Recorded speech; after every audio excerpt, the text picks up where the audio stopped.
हम एक बार फिर यूट्यूब पर सुन रहे तमाम भोजपुरी भाषा के मान सम्मान रखे वाला लोग के तहे दिल से हार्दिक अभिनंदन, हार्दिक स्वागत करता हूँ।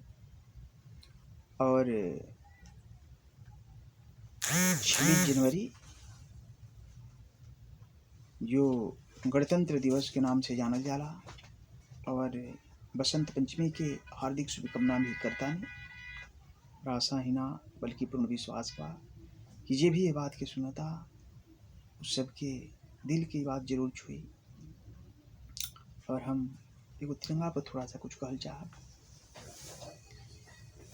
कि हमार देश के तिरंगा लहरेदार बा, लागल दिल हमार बा।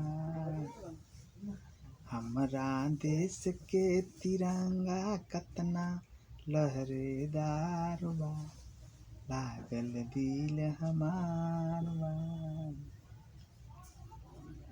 रंगा तिरंगा तीन रंग में सुहाई, ऊ तो आसमान में लहराई।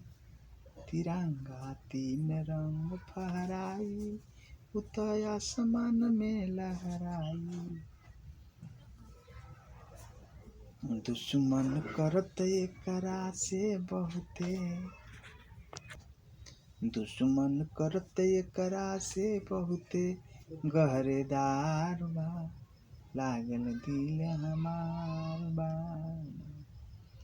हमरा देश के तिरंगा कतना लहरेदार बा, लागल दिल हमार बा। जय भीम, जय भारत।